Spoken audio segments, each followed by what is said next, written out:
Our last keynote of the morning is Jamie Kaspszak, and we just discovered that I worked with her second cousin twice removed when we were at Capella, making this Twin Cities community smaller by the moment. Jamie is a senior manager of CX of strategy and transformation at Best Buy, and she's going to talk to us this morning about enabling CX strategy through cultural transformation. There is a theme this morning for sure, so welcome, Jamie. All right. Good morning. You get my sick voice today, so you're gonna have to give me some energy. Yeah. So we're gonna talk about, this feels really loud, enabling CX strategy through cultural transformation, which is a big passion of mine in the last year or so. But hello, I'm Jamie. I like to first kind of talk about my brand statement, which is really in all things I like to make a difference through empathy, enthusiasm, and creativity, which is why I'm probably in CX. I really love getting to know individuals. I just have a lot of energy, which you're probably going to feel. And I started in creative, which it's kind of fun going full circle today because my very first gig out of design school was at Experience Engineering, a contract 2-week gig. So this is really surreal for me. But at Best Buy, I provide strategic guidance to really help us grow the capability and really evolve our CX practice. I've been in the CX area from around 2014, 2015, when there was two of us be like, CX, it's a thing, we should do it. And now here we are with a large team. And one of the things I like to root my team in is really just what does customer excellence take from a model and capability perspective. And the very first is really that vision, which is really that North Star that provides that action and guidance for what is that customer experience, how should it feel to the customer from their perspective, and so that we're all grounded in what we need to deliver. And we've spent a lot of time over the last year to develop that. We've been very lucky that our brand strategy was just revamped, and so we've really capitalized on that momentum to really say, okay, if we're going to change our brand strategy and we're going to be human, we're going to make it real, and we're going to think about tomorrow for our customers, what does that really mean and how should that feel to the customer in their own words? So that is really, really key. And then there's all this other stuff where we kind of started, it's almost backwards. So we've, over the years, we have a robust research capability, we have metrics, we've spent a lot of time focusing on CX design, we actually have EX design as a part of that now. And that really contributes to the culture. But for me, what we've been focusing on from a capability perspective is the sandwich, is what I like to call it. So this may look familiar if you're familiar with Forrester's CX maturity model, but for us, we like to talk about it that way because everything in the middle means nothing if you're not pointed to a vision, and everything in the middle does nothing if you cannot enable your employees to actually deliver upon that vision. And so we've spent a lot of time in the sandwich.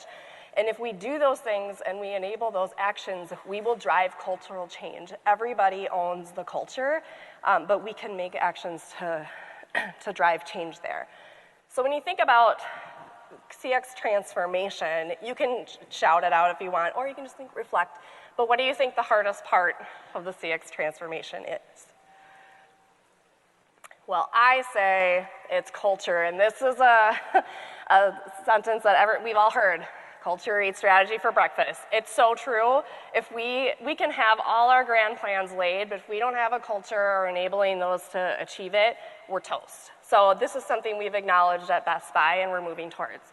I want to take a pause on that though to talk about climate versus culture, which I think is critically important. So climate, that's the shared perspective of a group, oftentimes teams and organization, related to the nature of their work. So this is something it can take hold really easily. It's our feelings and our perception about where we're working or who we're working with. We can change it fairly easily with either a leadership change or members change or somebody in the group that's a catalyst, but it could vary across teams. We could have different climates across Best Buy. That is true today. And it's really bottoms up. It's about the individuals that are contributing to that climate, right? And that can be really easily changed. But compared to culture, it's very different. That's deeply held assumptions that we have and beliefs that our company have and our employees. And this is evolving over time as a company grows or as it evolves. It's your core beliefs and values, and it's really hard to change. And there is going to be some sort of uniformity across, regardless of the differences in climates. There's some core belief that's holding us together, and that's inspired by tops-down movement. So we think about the bottoms up and the top down. Well, you have to pay attention to both for CX transformation. It's not enough to have a leader say, we're going to be customer-centric now, and not have the climate to support it underneath, or vice versa. It's just not going to work. So at Best Buy, we did a lot of work thinking about, okay, everybody owns the customer experience. We play a role in enabling that strategy, and we have to do that through customer-centric behavior. What does that mean? And so we spent some time interviewing employees around what do you think contributes to customer-centric behavior? What skills do we need? Talked to analysts, did a lot of work, and ended up with this model, which is that everyone, I don't care if you're the front line, I don't care who you are, you have to be able to empathize, listen, and collaborate with your peers, thinking about the customer. You have to understand their core needs, their core journey. What are you solving for when you're making decisions, no matter how big or small that decision is? From a management perspective, you have to identify those problems or those moments that you're going to prioritize for the customer and inspire those to actually innovate and think differently and work differently. That means orchestrating as well across silos. We're a retailer, so we have lots of channels. Our customers don't see them. We're organized that way, but we have to be able to work across those in ways we never have before, like harkening back to, we can't just do the same thing we've done over and over again, especially as a retailer, because we all know what that's like right now. And then we've done a lot of work around experience design. That is really rooted in human-centered design, which is just, we have to uncover what are those unmet needs. We do a lot of ethnography. How are we going to translate those needs into a design strategy? How are we going to iterate that, talk to our customers, co-create, work across those silos again, and create those moments and experience for our customers to be able to translate that into execution? And then from a senior leadership, that really is lead with that customer mindset. Are you asking if we hear Corey, our new CEO, she'll ask, what is the customer impact of this policy change? That has to happen from the top, and so we must have this ladder that to work with to drive that cultural change. So we've been doing a lot of work based on this model to make changes and implement strategies so that we're enabling our our employees. And then again, this gets into that climate and culture. We want to do bottoms up and top down. I tend to go really fast, so just hopefully you're sticking with me. As far as key barriers, there are some that are just universal, and I wanted to talk about those. What are the barriers to culture change that you're going to be like, yes, I'm feeling this right now, and I'll talk a little bit about the Best Buy experience as well. But one is leadership support. Obviously, if you're trying to be more customer-centric and focused, you need that leadership support. At Best Buy, it started with having a sponsor, but really, we talk about it all the way from the top. So our former CEO, Hubert, would talk about we are serving human needs. Like, we have productivity needs, we have health and wellness needs. That's what we're ultimately serving. And Best Buy's goal and mission is to enrich lives through technology. It's not about just hawking computers from a shelf. We want to enrich your life. You use it every single day.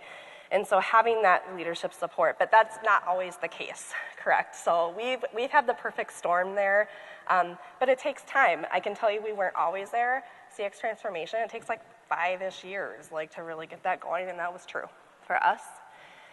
Process and policy is a big one. So if you don't have processes and policies in place, how many times have you been shopping somewhere or talking to somebody like, well, that's against our policy, or I gotta talk to my manager, or I gotta do X, Y, Z.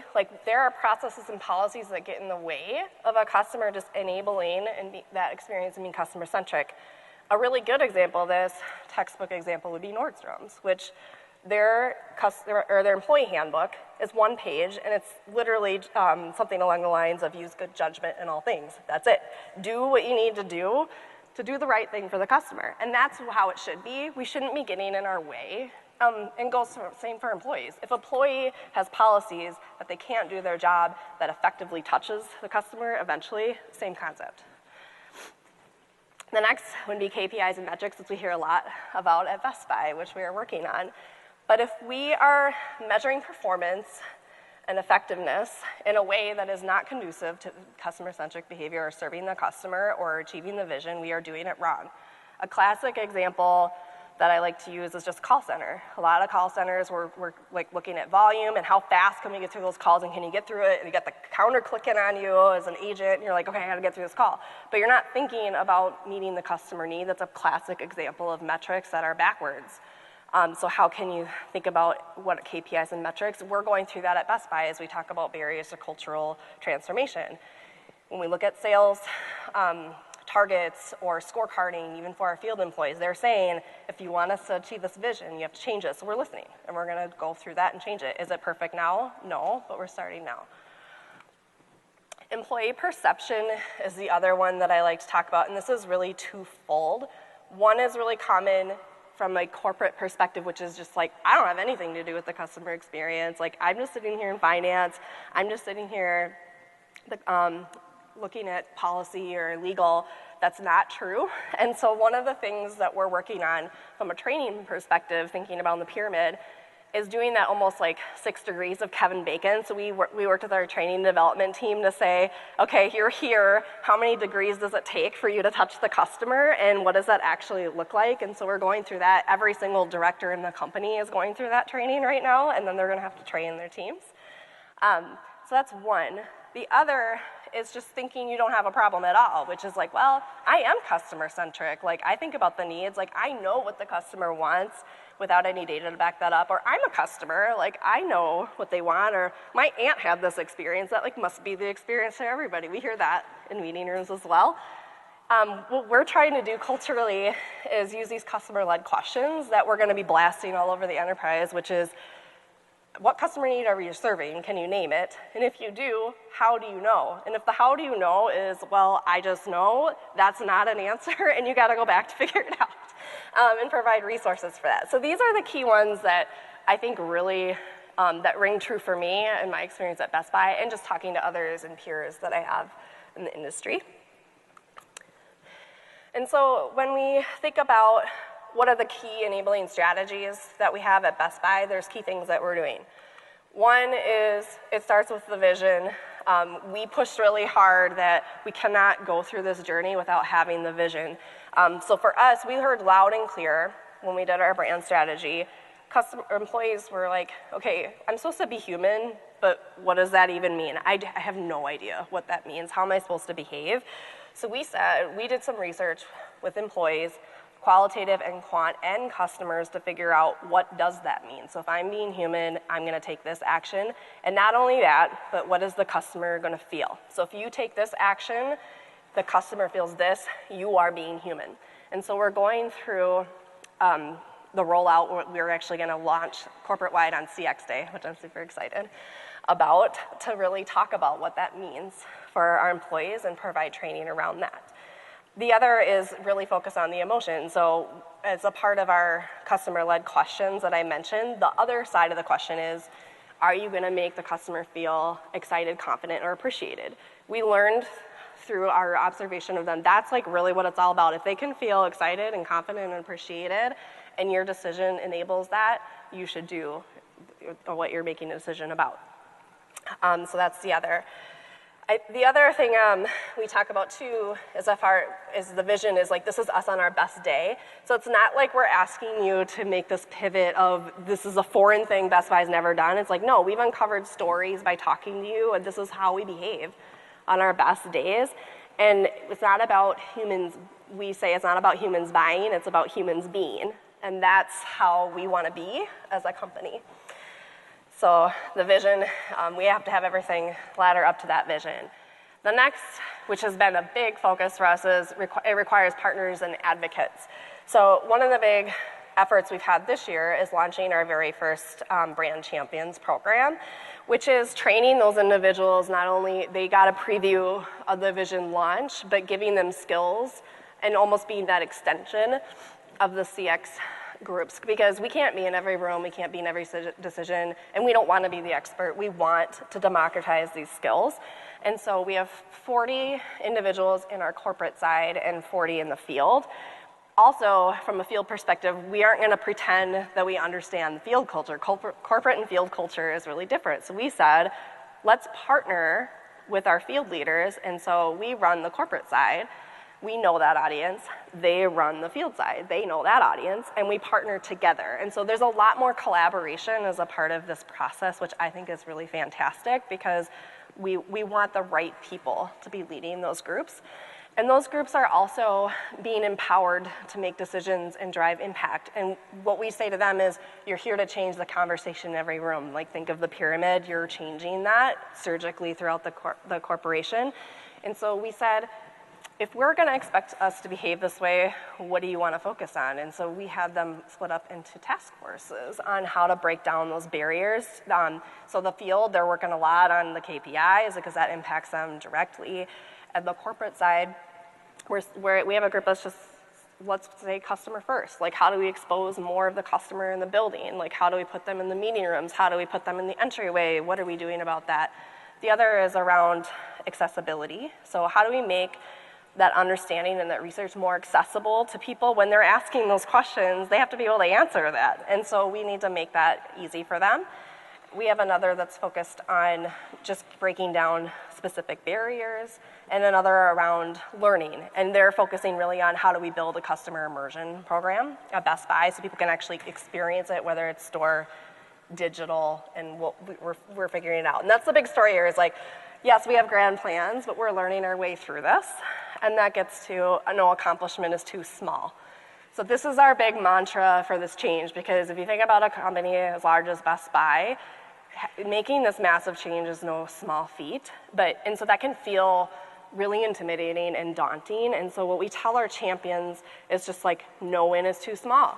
And so that could be, the field has this movement, they identify moments that matter.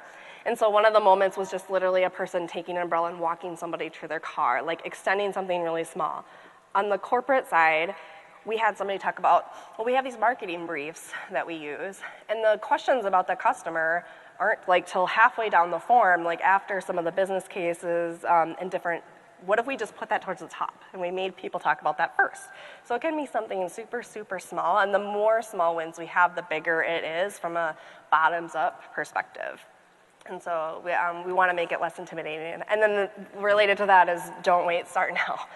So this has been a year in the making of just getting the structure and infrastructure to run this, but we started right away and we just said, we can't wait. We don't have time to sit as a retailer. Like, we either go big, go home, serve the customer, or we go away. And so you just start with what you have. It doesn't matter how big. What I'm explaining to you, it may sound like we've got it all together, but there was a big journey that went to getting to that place, and it was because we said yes now. And with that, I will just leave you with a quote that I really like from Sam Stern, who's a principal analyst at Forrester, who focuses on culture. But it's that people don't believe their way into new actions, they act their way into new beliefs. And so that is really what we're doing at Best Buy, is creating that infrastructure, giving the guidance to, if we act this way, we will bring people along, instead of just saying, well, you're gonna do this and believe us now. And I truly believe that that's the right way to go. And with that, I thank you for your time.